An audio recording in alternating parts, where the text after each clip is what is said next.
দেখুন, এই সকল কন্টেন্ট ক্রিয়েটার বা বিনোদন কর্মীরা শুধুমাত্র একটি সার্কেলের মধ্যে কাজ করেন। হিরো আলম যখন ইলেকশনের জন্য কাজ করেছিলেন তখন সাধারণ মানুষের জন্য কাজ করেছিলেন।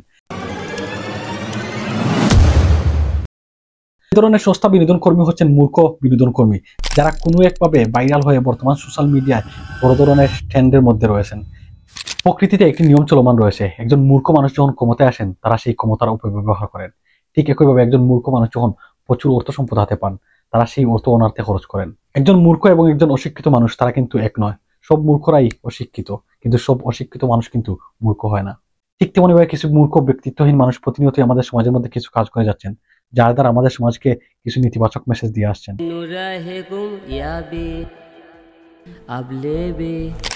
তাদের মধ্যে সবার উপরে রয়েছেন বিনোদন কর্মী। কিছু বিনোদন কর্মী যারা কিছু কন্টেন্ট তৈরি করছেন, তারা কি তৈরি করছেন, কি উপহার দিচ্ছেন এবং কি মেসেজ আমাদের সমাজকে দিচ্ছেন তা এখনো ক্লিয়ার নয়, কিন্তু তারা এই ধরনের কাজ করে তারা তাদের পরিবার চালাচ্ছেন। আব্বু দেখাইতেছে, দেখো মনিটাইজেশন ছাড়া তোমার আব্বু কি দেখাইতেছে, দেখো মনিটাইজেশন ছাড়া তোমার আব্বা দেখাইতেছে $4,203, $5,04,000 টাকা মনিটাইজেশন ছাড়া ইনকাম করে আসো রেকর্ড করো। অর্থাৎ পরিবার চালানোর জন্য, সস্তা জনপ্রিয়তার জন্য প্রতিনিয়ত এ ধরনের ব্যক্তিত্বহীন কন্টেন্ট উপহার দিয়ে আসছেন আমাদেরকে। আমাদের আবেগকে কেন্দ্র করে, আমাদের আবেগকে ব্যবহার করে প্রতিনিয়তই এ ধরনের ভিউজ কামাচ্ছেন এবং টাকা ইনকাম করছেন। শুধু সংসার নয়, তাদের জীবন বিলাসিতায় ভরা। আর আফসোস, আমরা তাদেরকে প্রতিনিয়তই প্রমোট করছি। আর সতর্কবার্তা হিসাবে এখন আমি তাদেরকে নিয়ে কথা বলতে হচ্ছে। তাদেরই একজন হচ্ছেন হিরো আলম। এই ব্যক্তি, তার মতো হাজারো বিনোদন কর্মী যাদেরকে আপনারা অনুসরণ করেন, যারা প্রতিনিয়তই সস্তা বিনোদন দিয়ে আসছেন আমাদেরকে। তার মধ্যে আরেকজন হচ্ছেন তোরসফ বিলালের সিল সহ সিগনেচার থাকবে। সত্যি আমার এই গাছ থেকে লেচুর পাতা এনে আমার সাইন, কেউ যদি অর্ডার করতে চায়, আমি প্রথম যে লেচু গাছের পাতা বিক্রি করছিলাম সেখানে আমি 1,000 টাকা বিক্রি করছিলাম। আপনারা যারা তাদের ভিডিও দেখে আবেগে কান্না করেন বা তাদের পারিবারিক কলহের ভিডিও দেখে হাসাহাসি করেন, তাদেরকে পাগল বলে থাকেন এবং প্রতিনিয়তই তাদের ভিডিওগুলো শেয়ার, লাইক, কমেন্ট করে থাকেন, একটু চিন্তা করে দেখুন, পাগল কি এইসব কন্টেন্ট ক্রিয়েটাররা বা সস্তার জনপ্রিয় অভিনেতারা, নাকি আপনি পাগল, নাকি আপনার মতো সেই সব ব্যক্তিরা পাগল যারা কিনা প্রতিনিয়তই এই সকল ভিডিও দেখে তাদেরকে জনপ্রিয়তার শীর্ষে এনে দিচ্ছেন, তাদেরকে সস্তার জনপ্রিয়তা দিয়ে আসছেন। দেখুন, এই সকল কন্টেন্ট ক্রিয়েটার বা বিনোদন কর্মীরা শুধুমাত্র একটি সার্কেলের মধ্যে কাজ করেন। তাদের সার্কেলটি ঠিক একইভাবে কাজ করে। প্রথমত হচ্ছে সস্তা জনপ্রিয়তা, তারপর ইনকাম, এবং তারপর আবার সেই সস্তা জনপ্রিয়তা ধরে রাখার জন্য আবার সস্তা কন্টেন্ট, তারপর আবার সস্তা জনপ্রিয়তা, আবার সস্তা ইনকাম। ঠিক একইভাবে তারা এই সার্কেলের মধ্যে কাজ করেন। যখনই তারা দেখেন কোনো কারণে তাদের ভিউ কমে যাচ্ছে বা তাদের জনপ্রিয়তা কমে যাচ্ছে, ঠিক তখনই তারা এ ধরনের বিতর্কিত কোনো কাজ করে থাকেন বা কোনো একটি ভিডিও তৈরি করে থাকেন, যার মাধ্যমে তারা তাদের অবস্থানকে আবার উচ্চ শিখরে নিয়ে যেতে পারেন। এই ধরনের সস্তা বিনোদন কর্মী হচ্ছেন মূর্খ বিনোদন কর্মী, যারা কোনো একভাবে ভাইরাল হয়ে বর্তমান সোশ্যাল মিডিয়ায় বড় ধরনের ট্রেন্ডের মধ্যে রয়েছেন এবং আপনি আমি প্রতিনিয়তই শেয়ার করা ধরুন তারা এখনো সেই জায়গায় অবস্থান করছেন। সুতরাং তাদেরকে আমরা মূর্খ হিসেবে আখ্যা দিতে পারি, কিন্তু আপনারা যারা তাদের ভিডিও প্রতিনিয়ত শেয়ার করছেন, প্রতিনিয়তই তাদেরকে নিয়ে হাসাহাসি করছেন, এর দ্বারা আপনি বড় একটি স্ক্যামের শিকার হচ্ছেন, তা আপনি কখনো কল্পনা করতে পারছেন না। তাদের যখন জনপ্রিয়তা কিছু কমে যায়, ঠিক তখনই তারা এ ধরনের কাজ করেন তাদের জনপ্রিয়তা ধরে রাখার জন্য, মানুষের মধ্যে তাদের নাম নিয়ে কথা বলার জন্য এ ধরনের কাজ করে থাকেন তারা, যার জন্য প্রতিনিয়ত এ ধরনের সস্তা বিনোদন কর্মীর ব্যক্তিত্বহীন পোস্ট আমরা দেখে আসছি এবং প্রতিনিয়তই তারা এ ধরনের পোস্ট করে আসছেন। তার একটি বড় উদাহরণ এই তোরসফ বিলাল, যিনি কিনা পূর্বে ভিডিও করতেন, মানুষকে বিভিন্ন ধরনের আবেগী ভিডিও দিয়ে এই জনপ্রিয়তা ধরে রেখেছেন, কিন্তু বর্তমান সময়ে যখন মানুষ আর ঠিক একই জিনিসটি নিতে পারছে না, ঠিক তখনই তার বিতর্কিত কিছু কর্মকাণ্ড আমরা দেখতে পাচ্ছি। যেই তোরসফ বিলাল পূর্বে ভিডিওর টপিক সম্পূর্ণ ভিন্ন ছিল, কিন্তু বর্তমান সময়ে তিনি একজন কন্টেন্ট ক্রিয়েটার থেকে একজন রাইটার হয়ে গেছেন। তার লেখা সেই বইগুলো তিনি 1,000 টাকায় বিক্রি করছেন এবং তার লেখা এই বইগুলোর অযৌক্তিক দাম নিয়ে যখন কেউ কথা বলেন তখনই তিনি সেই ব্যক্তিকে উগ্র ভাষায় গালিগালাজ করেন। স্বপ্ন ছিল মন গহিনে নিব ঠাই, যে থাকে না তাকে কি আর ধরে রাখা যায়। একজন কন্টেন্ট ক্রিয়েটার যেই সাধারণ মানুষের ভালোবাসায় তিনি আজ এই পর্যায়ে দাঁড়িয়ে আছেন, সেই সাধারণ মানুষকে প্রতিনিয়ত তিনি গালিগালাজ করছেন শুধুমাত্র তার অবস্থান ধরে রাখার জন্য। ঠিক একই রূপ আমরা দেখতে পারি হিরো আলমের ক্ষেত্রে। হিরো আলম যখন ইলেকশনের জন্য কাজ করেছিলেন তখন সাধারণ মানুষের জন্য কাজ করেছিলেন এবং সাধারণ মানুষকে বোঝানোর চেষ্টা করেছেন যে আমি মানুষের জন্য কাজ করছি। তার পরবর্তীতে বা তার পূর্বে আপনি কখনো দেখতে পাবেন না এই হিরো আলম কখনো মানুষের জন্য কাজ করেছেন, অর্থাৎ যা তিনি করছেন শুধুমাত্র নিজের জন্য করছেন। পরবর্তীতে মানুষ কিন্তু তাকে সাপোর্ট দেওয়া শুরু করেছে যে একজন কালো বর্ণের মানুষ, একজন গরিব মানুষ একটি কাজ করছে, তার পরিবার চালাচ্ছে, আমরা কিসের জন্য তাকে নিয়ে নেগেটিভ কমেন্ট করছি।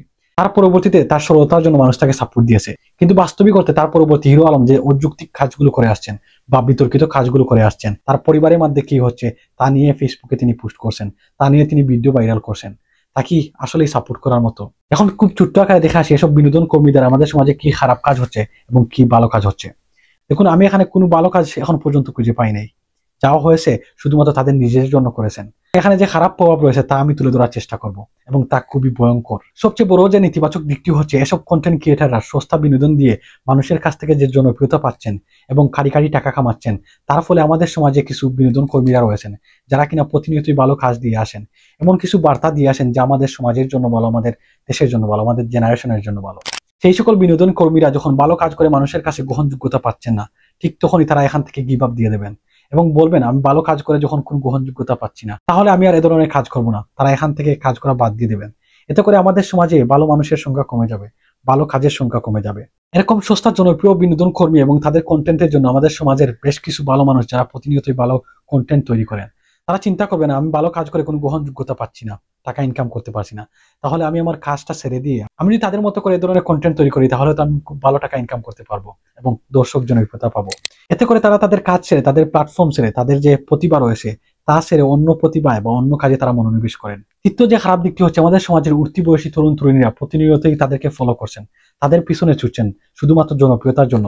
তারা চিন্তা করছেন, এই সকল জনপ্রিয় ব্যক্তিদের সাথে, অর্থাৎ সস্তা জনপ্রিয় বিনোদন কর্মীর সাথে যদি আমি একটি ভিডিও তৈরি করতে পারি বা একটি পিকচার তুলতে পারি, তাহলে দেশের অন্যান্য মানুষ আমাকে ভাইরাল করবে, আমি তাদের মতো জনপ্রিয় হয়ে উঠবো। যার ফলস্বরূপ আমরা দেখতে পারি প্রতিনিয়তই তোর্স অফ বিল্লারের পিছনে হাজার হাজার তরুণরা ছুটছেন এবং তার সাথে ভিডিও তৈরি করছেন।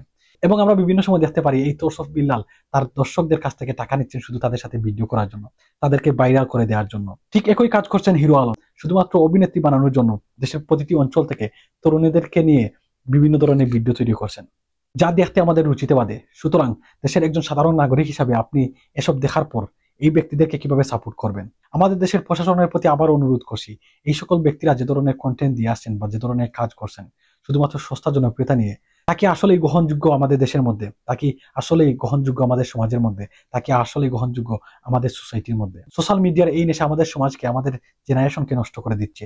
এ সকল সস্তা সেলিব্রিটিরা আমাদের সমাজকে গুমরা করছেন, আমাদের সমাজের এই জেনারেশনটাকে গুমরা করার চেষ্টা করছেন। বিনিময়ে তারা কারি টাকা কামাচ্ছেন, কিন্তু বাস্তবতায় আমাদের সমাজ, আমাদের জেনারেশন, আমাদের সোসাইটিটা ধ্বংস হয়ে যাচ্ছে শুধু তাদের এ ধরনের কাজকর্মের জন্য। এখন আমরা কি করতে পারি?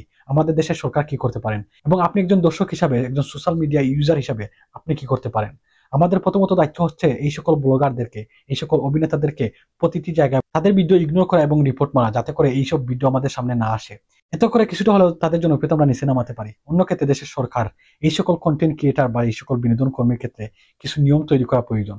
আমাদের সমাজের জন্য ক্ষতিকর, আমাদের দেশের জন্য ক্ষতিকর, আমাদের জেনারেশনের জন্য ক্ষতিকর এমন কোনো কন্টেন্ট বা এমন কোনো কাজ করা যাবে না। যদি এ ধরনের কোনো কাজ করা হয়ে থাকে, তাহলে তাদেরকে আইনি আওতায় আনা হবে।